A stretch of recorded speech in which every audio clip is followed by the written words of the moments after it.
পরম করুণাময় ও অসীম দয়ালু আল্লাহর নামে শুরু করছি। নক্ষত্রের কসম যখন অস্তমিত হয়, তোমাদের সঙ্গী পথভ্রষ্ট হননি এবং বিপথগামীও হননি, এবং প্রবৃত্তির তাড়নায় কথা বলেন না। কোরআন ওহী যা প্রত্যাদেশ করা হয়, তাকে শিক্ষাদান করে এক শক্তিশালী ফেরেশতা, সহজাত শক্তি সম্পন্ন। সে নিজ আকৃতিতে প্রকাশ পেল ঊর্ধ্ব দিগন্তে, অতঃপর নিকটবর্তী হল ও ঝুলে গেল। তখন দুই ধনুকের ব্যবধান ছিল অথবা আরো কম। তখন আল্লাহ তার বান্দার প্রতি যা প্রত্যাদেশ করবার তা প্রত্যাদেশ করলেন। রসূলের অন্তর মিথ্যা বলেনি যা সে দেখেছে। তোমরা কি সে বিষয়ে বিতর্ক করবে যা সে দেখেছে?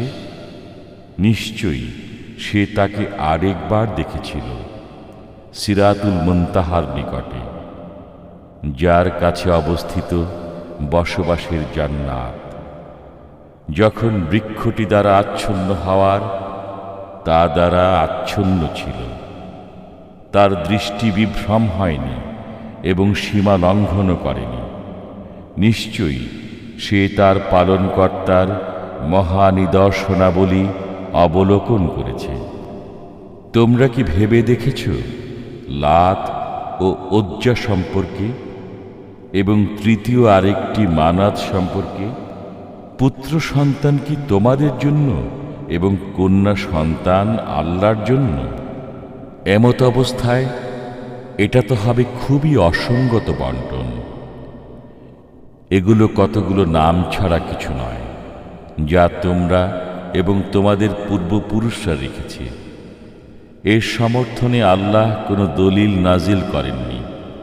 তারা অনুমান এবং প্রবৃত্তিরই অনুসরণ করে, অথচ তাদের কাছে তাদের পালনকর্তার পক্ষ থেকে পথনির্দেশ এসেছে। মানুষ যা চায় তাই কি পায়? অতএব পরবর্তী ও পূর্ববর্তী সব মঙ্গলই আল্লাহর হাতে। আকাশে অনেক ফেরেশতা রয়েছে, তাদের কোনো সুপারিশ ফলপ্রসূ হয় না যতক্ষণ আল্লাহ যার জন্য ইচ্ছা ও যাকে পছন্দ করেন অনুমতি না দেন।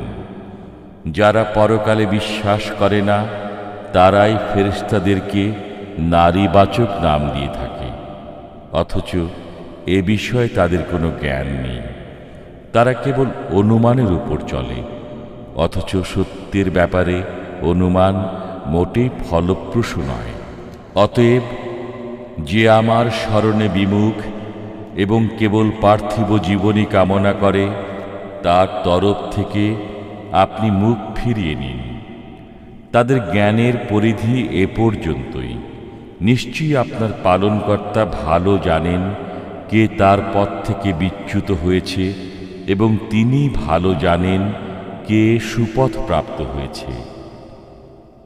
নভমণ্ডল ও ভূমণ্ডলে যা কিছু আছে সবই আল্লাহর, যাতে তিনি মন্দ কর্মীদেরকে তাদের কর্মের প্রতিফল দেন এবং সৎকর্মীদেরকে দেন ভালো ফল। যারা বড় বড় গুনাহ ও অশ্লীল কাজ থেকে বেঁচে থাকে, ছোটখাটো অপরাধ করলেও নিশ্চয়ই আপনার পালনকর্তার ক্ষমা সুদূর বিস্তৃত। তিনি তোমাদের সম্পর্কে ভালো জানেন, যখন তিনি তোমাদেরকে সৃষ্টি করেছেন মাটি থেকে, এবং যখন তোমরা মাতৃগর্ভে কচি শিশু ছিলে। অতএব তোমরা আত্মপ্রশংসা করো না। তিনি ভালো জানেন কে সংযমী।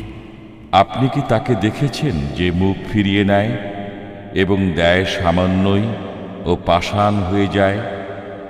তার কাছে কি অদৃশ্যের জ্ঞান আছে যে সে দেখে?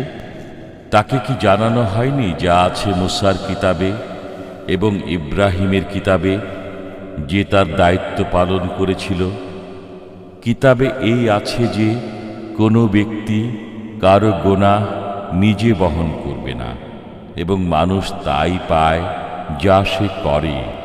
তার কর্ম শীঘ্রই দেখা হবে, অতঃপর তাকে পূর্ণ প্রতিদান দেয়া হবে।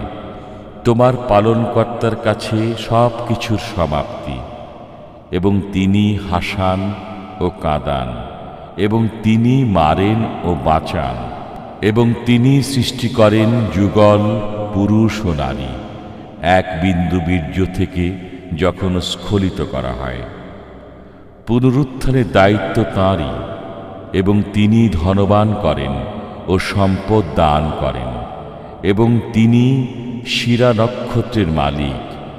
তিনি প্রথম আদ সম্প্রদায়কে ধ্বংস করেছেন এবং সামুদকেও, অতঃপর কাউকে অব্যাহতি দেননি, এবং তাদের পূর্বে নূহের সম্প্রদায়কে।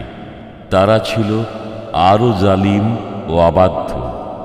তিনি জনপদকে শূন্যে উত্তোলন করে নিক্ষেপ করেছেন, অতঃপর তাকে আচ্ছন্ন করে নেয় যা আচ্ছন্ন করার।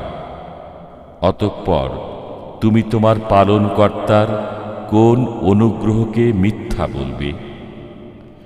অতীতের সতর্ককারীদের মধ্যে সেও একজন সতর্ককারী।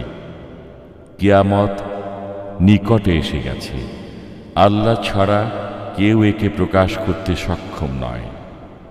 তোমরা কি এই বিষয়ে আশ্চর্য বোধ করছো এবং হাসছ?